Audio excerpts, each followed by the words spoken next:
Well, thank Here you. we go. Well, hello everyone. Good morning, or depending on what time of day it is, it may be afternoon for some of you. So, hello there. I do have some things that I am prepared to talk about, but I always want to open it up to questions and see if there's anybody who has any questions.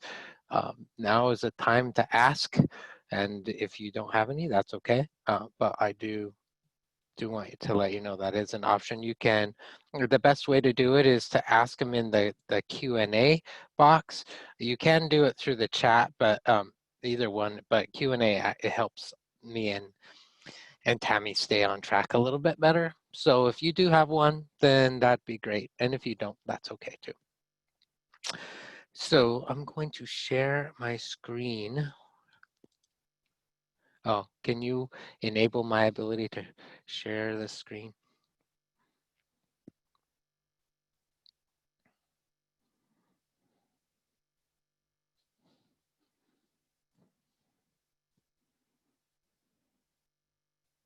There we go. Thank you. Okay. All right. So when I do it this way, everything kind of shifts on my screen and stuff a little bit. So if you have spent any time with me at all, I got to stop sharing for a second because when I share, I need to turn on the sound because I'm going to play something in a second. All right, there we go. Okay, if you've spent any time with me at all, then you will be familiar with, now I lost Tammy, so I want to see you. There we go. You are familiar with this model that I use, and I spend a lot of time in Hang those. on. All I see is is our site. So the Oh, slide, yeah. So the slide that yeah, you need to switch. let's try that again. Yeah. So sorry. Appreciate giving a plug for our site. All good.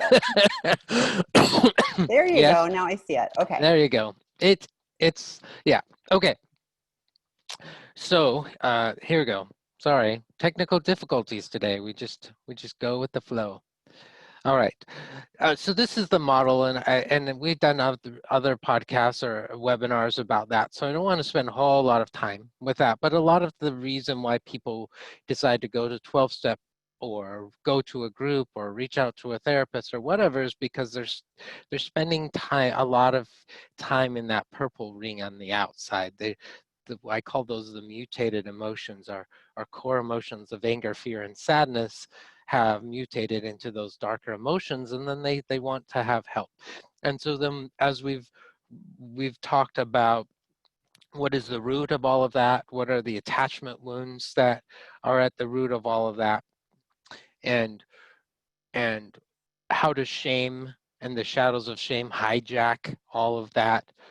We've spent a lot of time with that, and I could spend a lot more time talking about that. But what I really want to spend some time talking about today is the other side, or the healing side of all of that.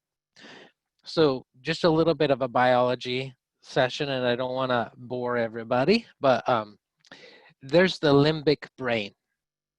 In the limbic brain, from an evolution perspective, regardless of whether you believe in evolution or not, that doesn't matter to me, but from an evolutionary perspective, that part of our brains developed long before the next part of our brain, which I'm going to talk about next.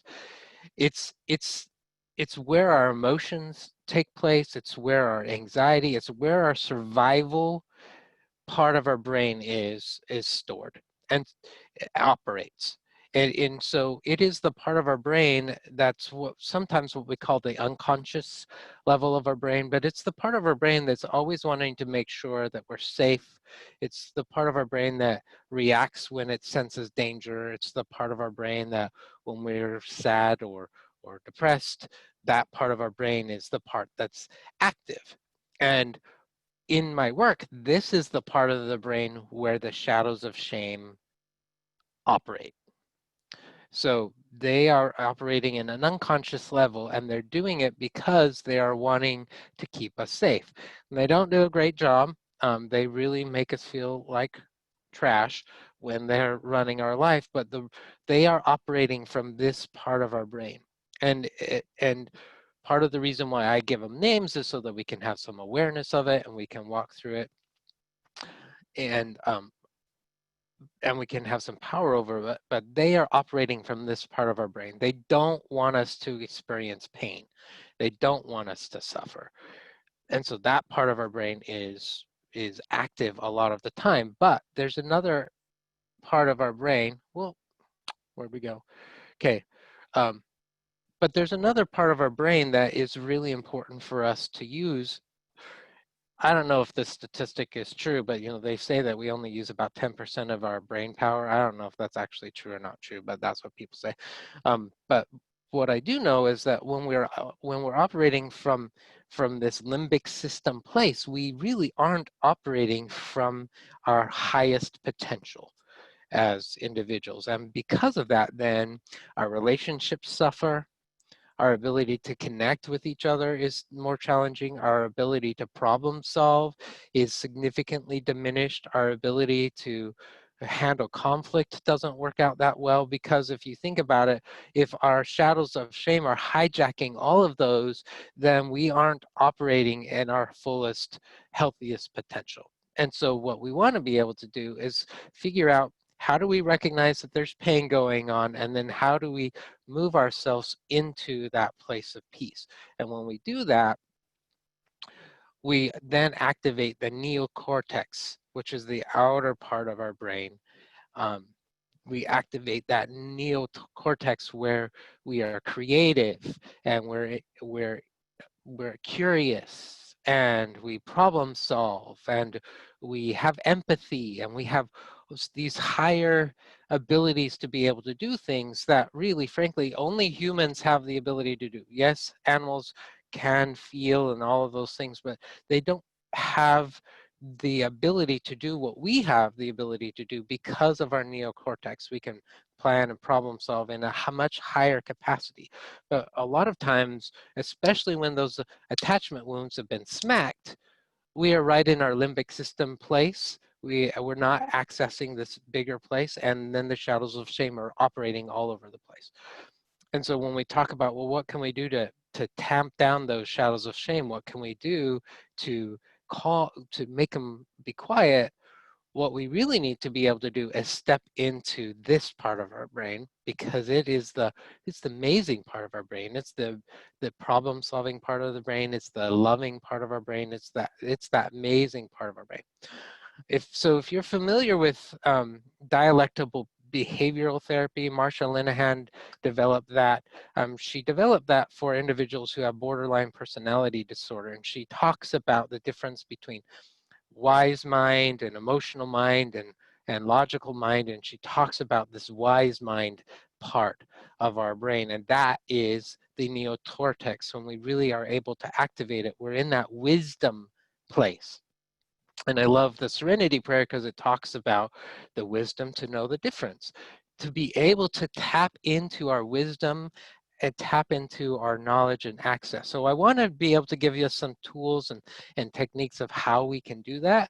And when we are able to do that, the amazing thing is that automatically calms the shadows of shame down. It calms the limbic system part of our brain down, and we're more grounded. So I want to be able to share that. So if you know anything about me, I love Star Wars. So I'm going to play a little clip from one of the movies that talks about the Force. And I love the Force because it is what I'm talking about, tapping into that energy that is within us that helps us be able to show up as our best selves, not from the dark side, but you know what I'm saying. Breathe. Just breathe. Reach out with your feelings.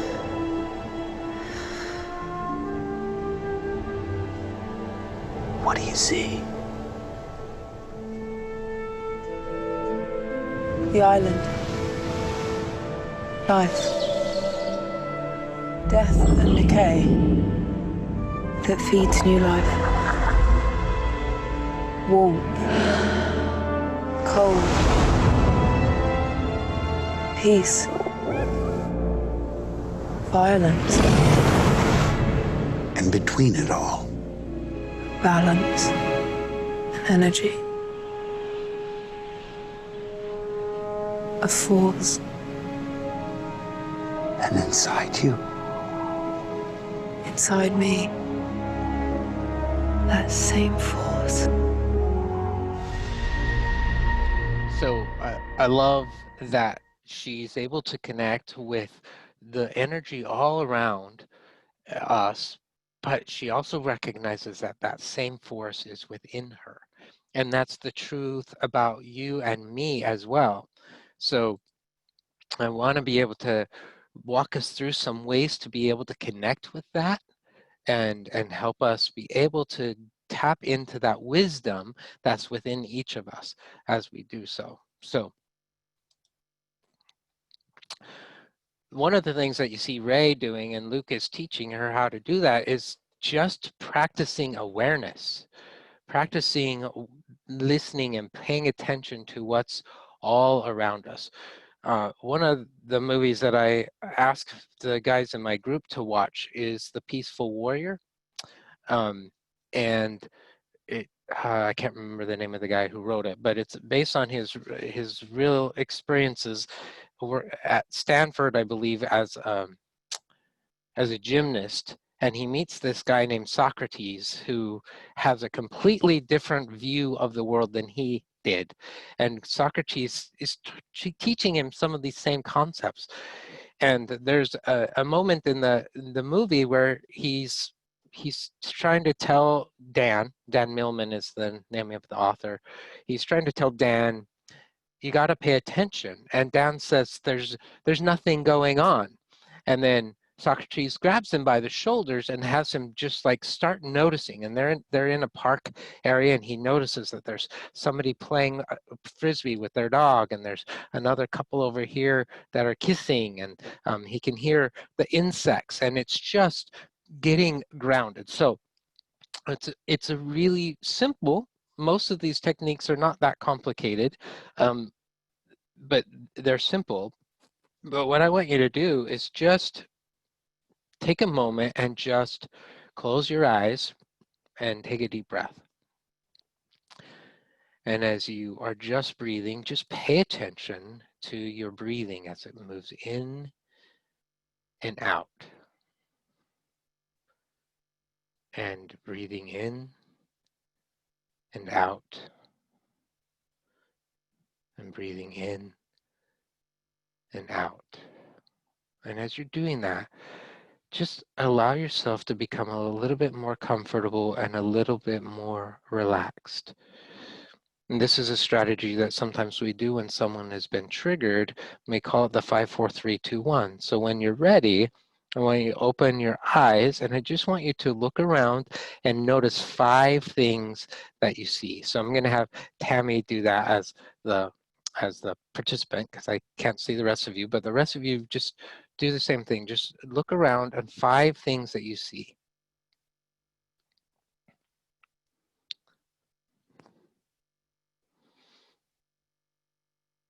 You want me to tell you what yep, they are? mm-hmm, Okay. yep, say them out loud. Okay, so I focused on all things that are meaningful to me. So there's a photograph that my daughter took when she was in college. There's a print that my father and I got when we were traveling together. There's another, art is apparently important to me. There's another print that I got when I was traveling in the Netherlands. There's another one that a friend of my friend when I was in New Mexico created. And then finally, there's a series, so there's several of them, art pieces that were meaningful from a nearby location. Nice, good. Okay, now close your eyes and just breathe again. Take a deep breath in and then a deep breath out. And just notice 4 things that you can touch or feel. So it can be you can feel your own heartbeat. You could be that you could feel your body on the chair. You could be that you could feel the armrest or whatever. But 4 things that you can sense or feel with touch.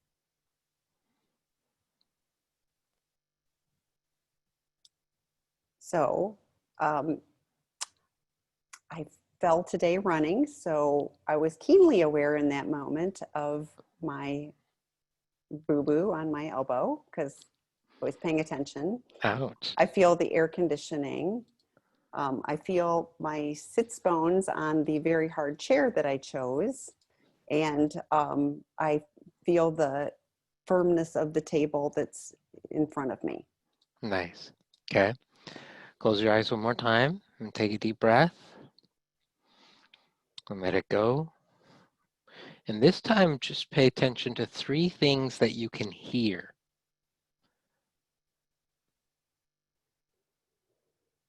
Okay. I can hear the air conditioner kicked on. Thank you. It's Arizona in the summer. There's also a woodpecker that decided to be on top of the metal casing on top of the vent. I don't know why they choose poorly, but they do choose poorly. I have that at my house too, yeah. Yes, I don't know why they do. And then I heard a dog barking outside too, and it wasn't mine. Yeah, awesome. Okay. So then, just close your eyes again and just take a deep breath and let it go. And just, I want you to identify 2 things that you can identify as positive about yourself. Oh, that's not fair. Oh, okay. Um, um, I'm hopeful and optimistic, and I would count that as one. And my recovery, I'm going to absolutely that's very important to me. Good. And then as you've done that, just the one thing that you notice now. That I'm present in this moment. That was beautifully done. So that is, there's different ways that people do it. You can just type in 5, 4, 3, 2, 1 grounding exercise. People have different, whatever they are, for the 5, the 4, the 3, the 2, the 1. The 5 is always what do you see, and then everything else kind of gets mixed up depending on who's running it or what they feel like. But that's a way to just get yourself present in this moment, here and now. And if you were doing it along with us, then you hopefully allowed yourself to just be in this moment. And as you did that, you're able to access the neocortex part of your brain. You're able to access that positive side of your brain, and it will calm down the limbic system of your brain. It will do it automatically. So just the breathing in and of itself signals to your brain that we're not having an emergency, that everything's okay. And then as we start to just notice when we get ourselves present, it calms that stuff part down. So that's a really key piece. If you really are feeling sabotaged by the shadows of shame, or if those attachment wounds are really raw in that moment, I know that it's hard to do something like the 5, 4, 3, 2, 1. If you can do it, though, it does calm things down, and it gives you enough of maybe a gap where then you can start to have a conversation with yourself, with those shadows of shame that says, okay, let me see what's really going on here. The second tool that we can also use to help calm them is practicing gratitude. And there's lots of different ways that people do that. So you find the one that works for you. One of the examples is that somebody just gets a gratitude journal and they write down 3 or 4 things every day that they're grateful for, and they just write it down. Other people will write it down on a calendar, or they'll put it down in their smart device, or they'll post it on Facebook or social media or whatever. You can do that. That's wonderful. It's for many people, it's like a morning ritual or an evening ritual that they do to just get themselves grounded in what is it that I feel grateful for. Brene Brown suggests also that in the moment when you're very frustrated or you're overwhelmed, in that moment, you can identify 3 things that you're grateful for. That may be a little bit more challenging to do unless you've been able to practice that a little bit, but to, in the moment, remembering what it is that you're grateful for. And so just want you, and Tammy, you don't have to say this one out loud if you don't want to, but I want everyone to just, uh, okay, one of my heroes is Mr. Rogers. And I don't know if you had the opportunity to watch him when he received his Lifetime Achievement Award.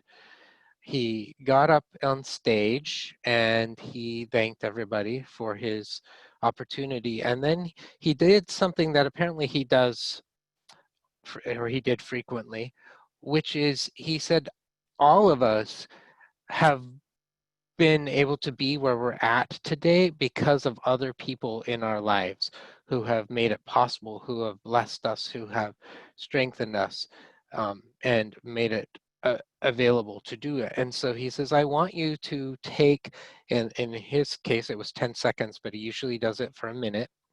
I want you to take 10 seconds and just ponder upon and express love and gratitude for those people who were part of your journey. And then he pulled out his watch and he watched, and everybody kind of laughed a little bit, nervous laughter, and then they realized, oh, he's serious. And then they did. And you could watch like the tears of the audience as they fell, and just we're in that moment expressing gratitude. So I'm going to do the same thing. I'm going to give us a minute to reflect on the people, the opportunities, the blessings that we have in our life, and just ponder upon that for a minute and just breathe into that. And so I will keep the time.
And when you're ready, open your eyes.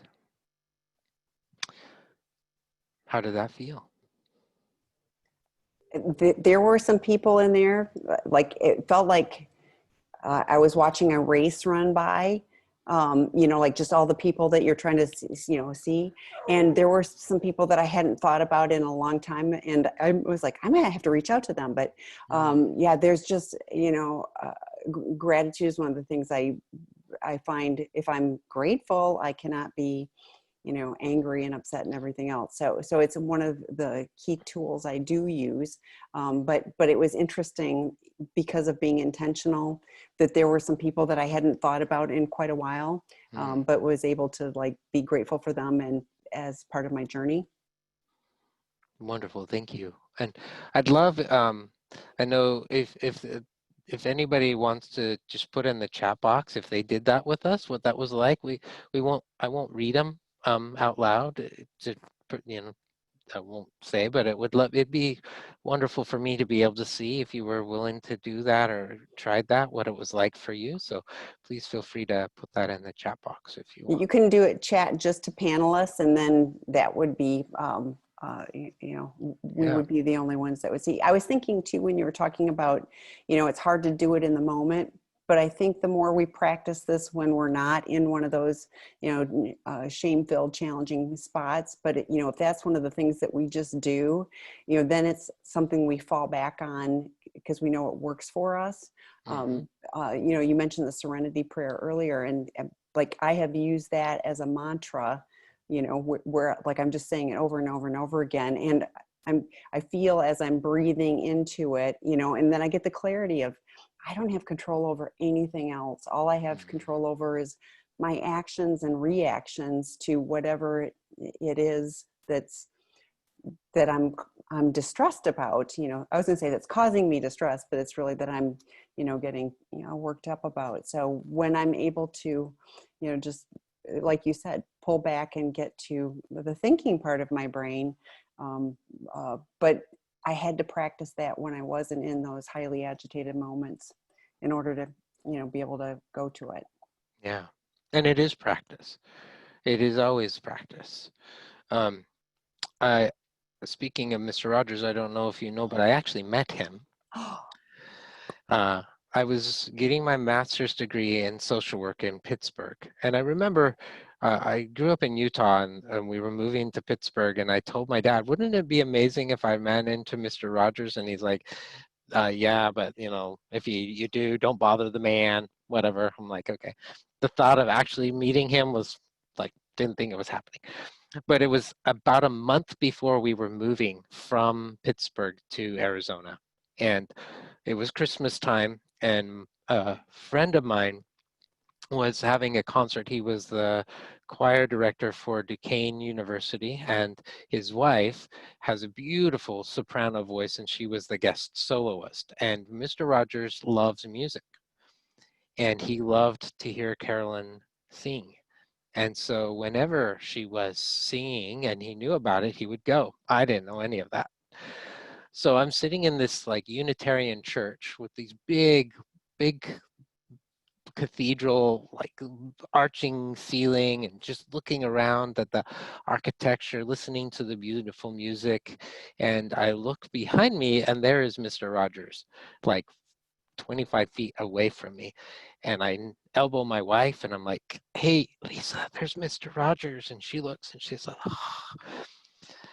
And then, the music's still playing. What are we going to do? But then there was an intermission, and we're like, should we go see him? Maybe we, I don't want to bother him, all that kind of stuff. And the guy that was with us, he's like, this may be the only chance you ever get. So if you want to go see him, you better go see him. And so we were like, okay. So we walk over there, and my wife says, Mr. Rogers, I just want to tell you how grateful I am for your television show. It was a massively important part of my childhood. Mr. Rogers stood up, and I'm 5'10", and he's shorter than me, which blew me away. He's about 5'8". I was like, wow, you look a lot taller on television.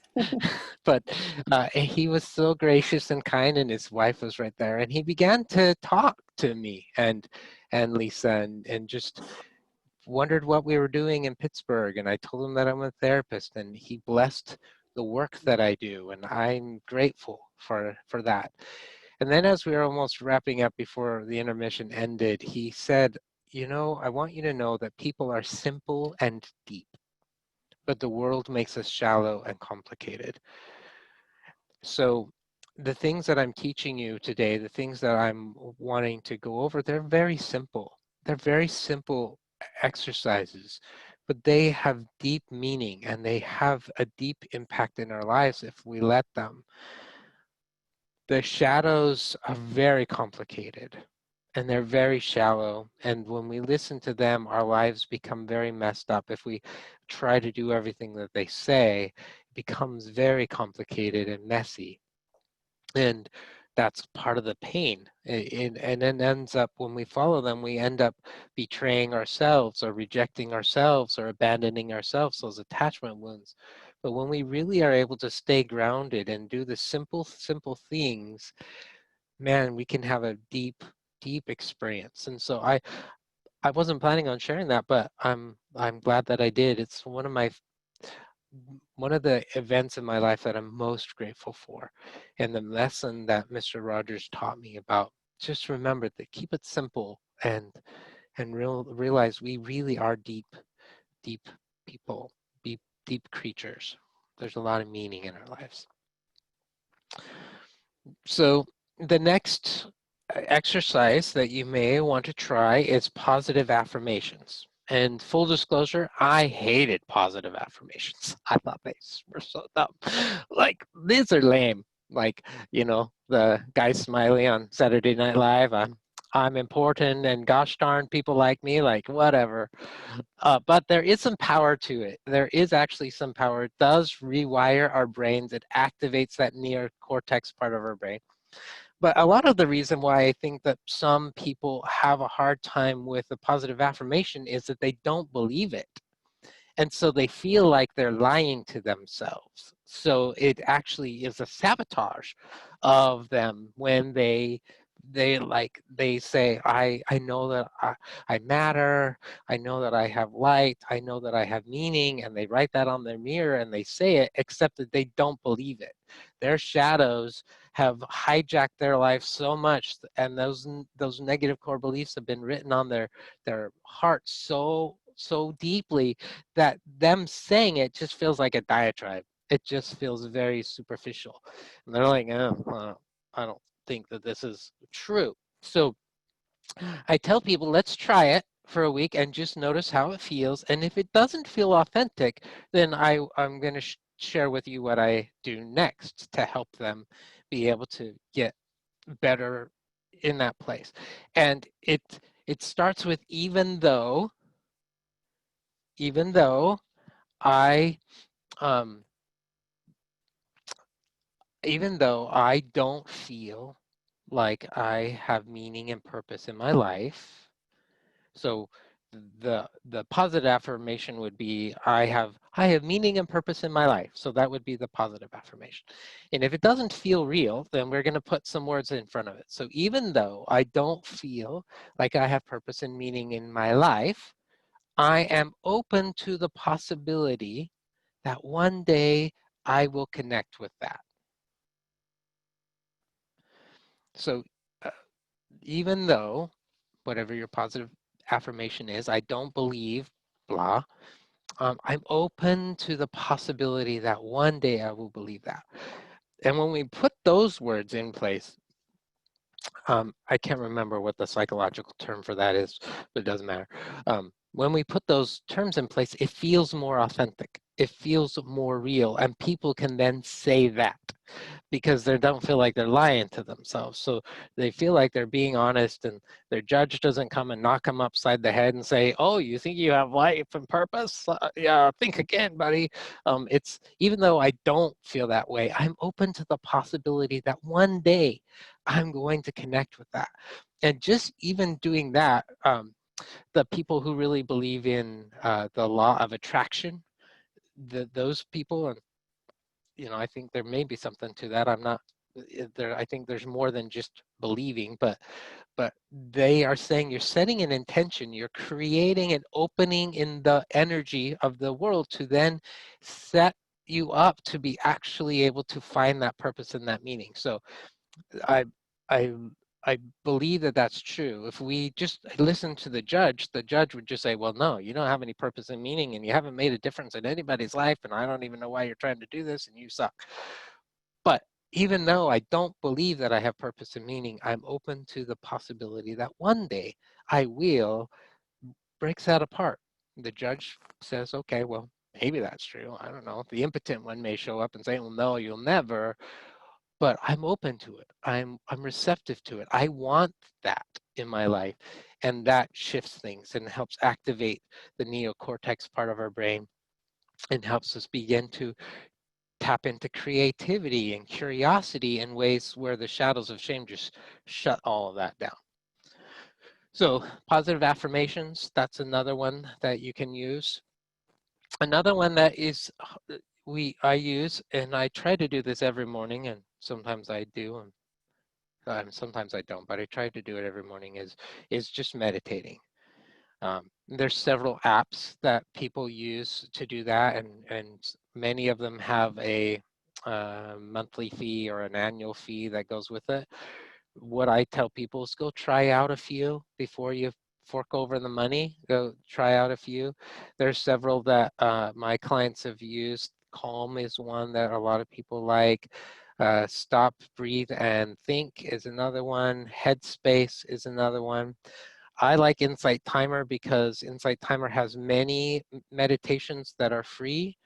You can subscribe to their service and get others, but there's a lot that are just available for free.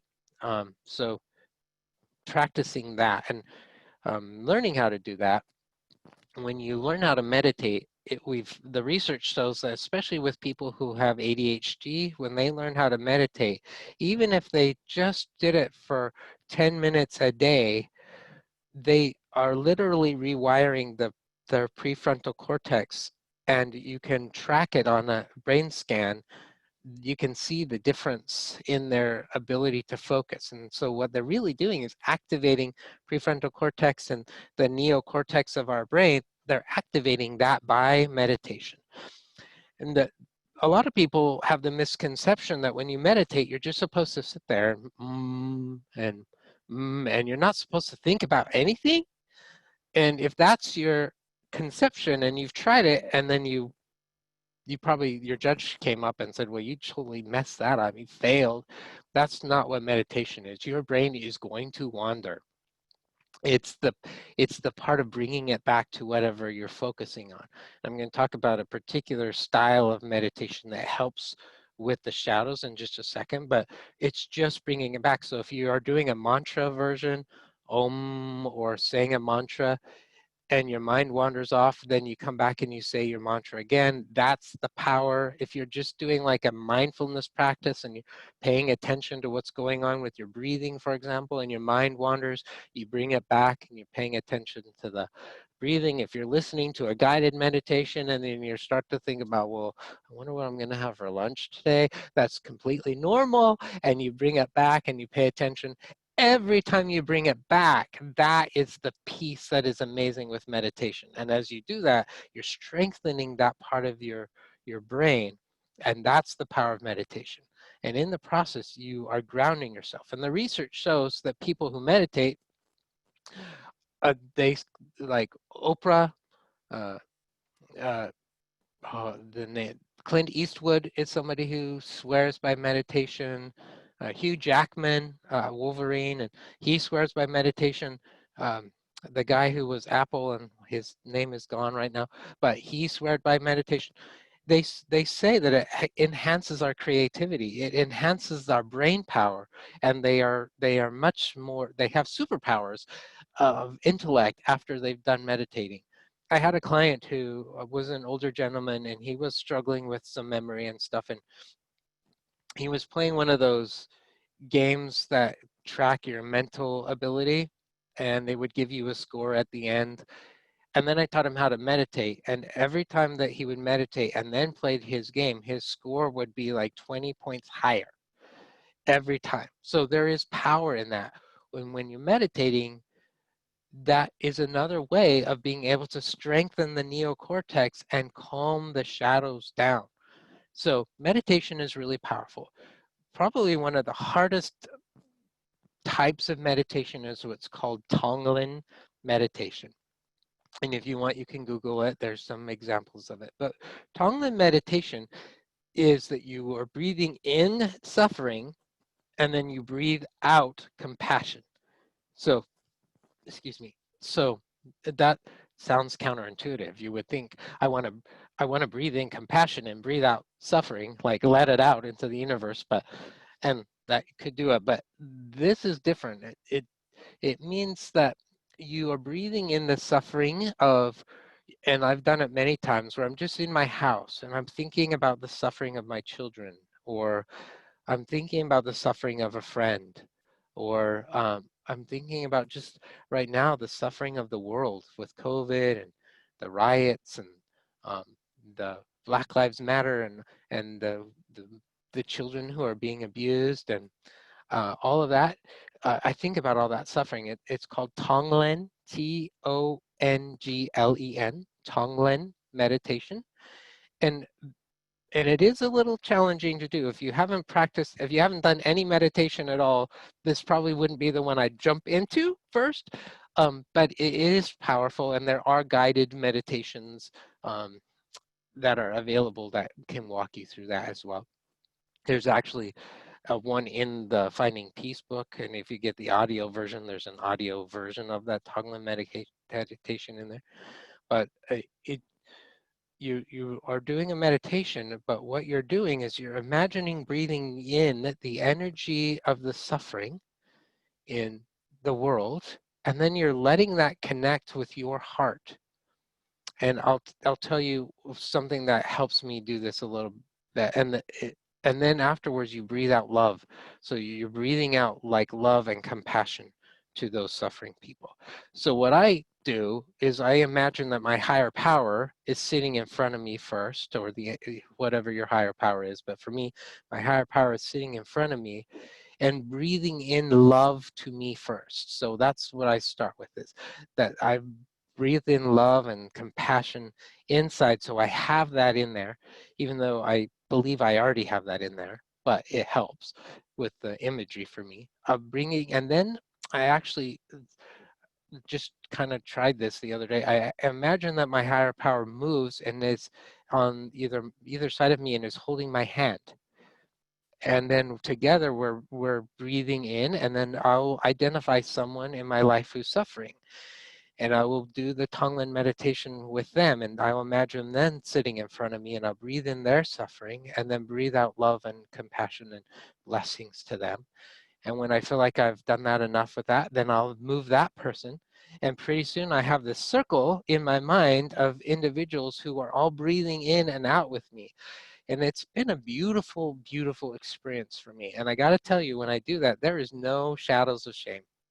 They are not there. It's just love and compassion and empathy. And that is the antidote to shame. Compassion, empathy, curiosity, that is the antidote. So the Tongalin meditation is a really, really powerful tool to help do that, to shift that up. So if you want to try it, that's how I do that. Somebody is asking if we can do a few minutes of that together. Sure. Do you want to just do a regular meditation or the Tongalin meditation? Because I can do either one. You're on mute. I couldn't hear you. No, that's because I have chaos, dogs running, etc. I okay. think they're asking for the Tongalin. So Okay. I think let's experience this together. All right. Okay. So close your eyes and take a deep breath in and a deep breath out. And just for a few moments, just allow yourself to just follow your breath as it breathes in and it breathes out. And with every breath you take, allow yourself to become a little bit more comfortable and a little bit more relaxed, with nothing to worry about right now. Just focusing on your breathing. If you have thoughts that come into your mind, just imagine that they are like clouds in the sky, and just notice the thought and then let it continue to pass by, and return to focusing on your breathing in and breathing out.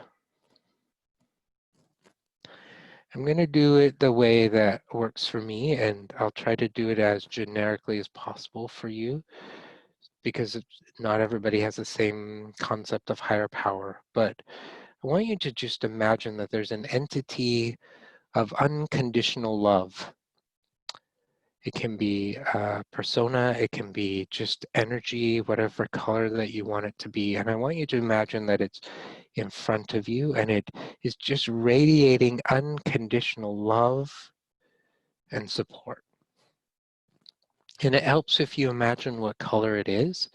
For some reason that is helpful. And so just as you see that entity, that image in front of you, as you're feeling that image of unconditional love and whatever color, whatever image it has, I want you to breathe that in. And as you breathe it in, I just want you to notice the color as it breathes into your body, and notice that fills up your lungs first, and then as you breathe out, it stays. And with every breath that you breathe in, that energy continues to grow further and further within your body. It begins to expand to your heart, to your shoulders, to your stomach. As you breathe in, it radiates down your arms, down your legs, breathing in and letting that energy just fill you up with love and compassion. And take another couple of deep breaths.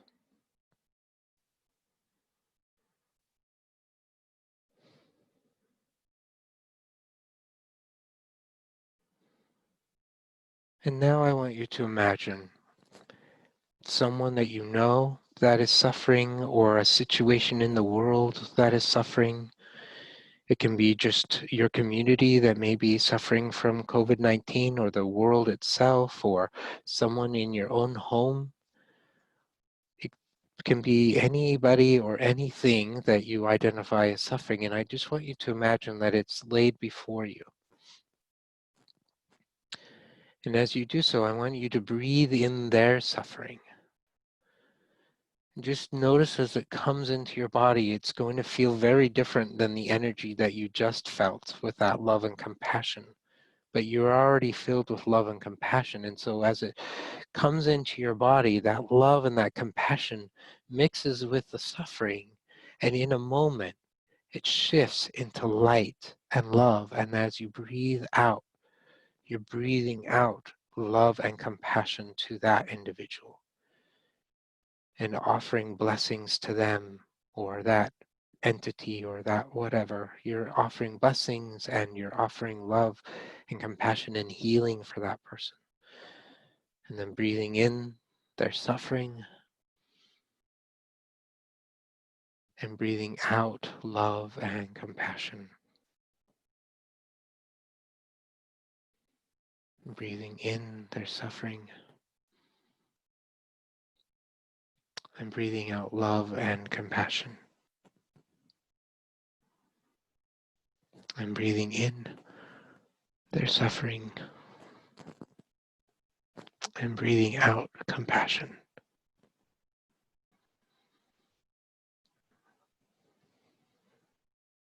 And as you continue to just be in that moment, just notice what's happening inside of you. Notice if there's any shifts in energy that is happening inside of you. Notice whether you're feeling more love, maybe softer. Noticing any emotion that's coming up. And if you're feeling emotion, let it out. If you're feeling tears or sadness, just breathe in and let it out. When we are experiencing meditation, we let our emotions come up and then breathe them out. It's a very powerful way of working through our emotion. We let them come up and breathe them out. As we continue to see this entity in front of us who's suffering, breathing in their suffering and breathing out love and compassion.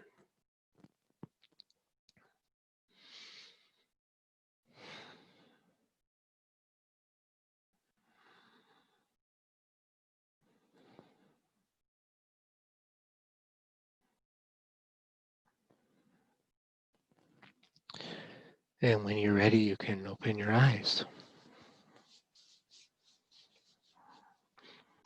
What was that like for you?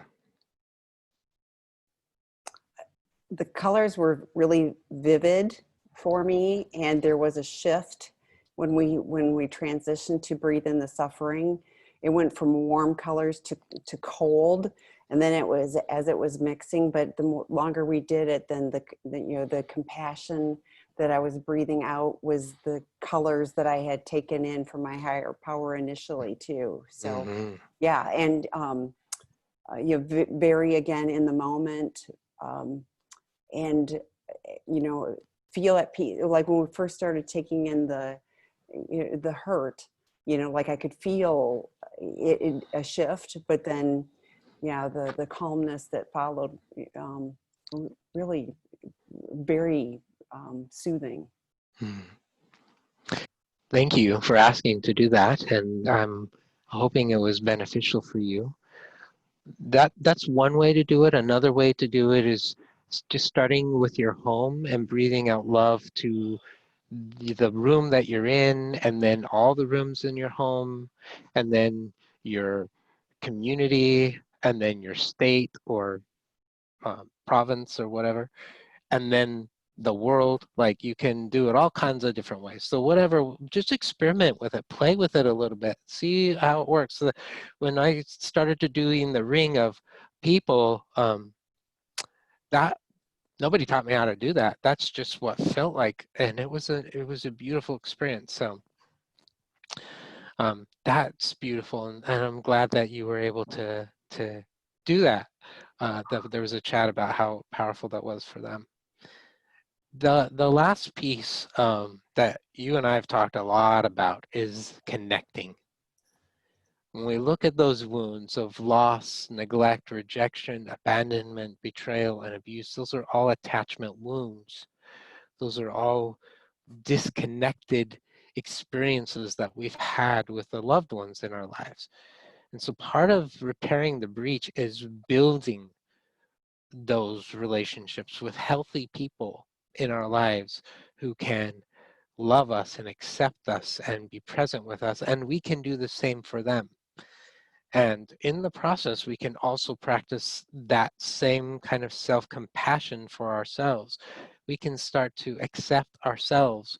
We can start to honor ourselves. We can be present with ourselves. And as we are practicing self-compassion, it makes us be able to be more present with the people around us. So that's that's the last tool that I wanted to talk about today. Is just being able to connect with our power. I heard a quote the other day that 80% of us don't recognize how amazingly talented, magnificent, beautiful, loving, uh, influential we are as human beings. 80% of us don't. Um, and, and I think about how much suffering is happening in the world, and 80% of us don't recognize just how much power for good we have when we can tap into it. And so I'm hoping that as you do this, it will enhance your well-being. It enhances your brain, gives your brain more super energy. And when it's happy and when we're feeling that, guess what? The shadows really don't have a job to do.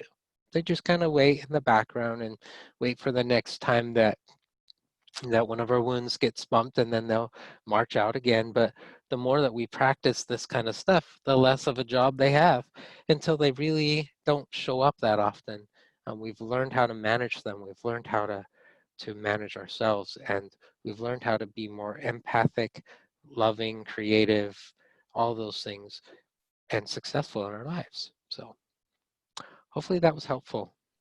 Very helpful. Yes, and the guided, because it was really fascinating when you're talking about meditation and how you had a client whose brain changed. He was better able to perform after he'd done meditation.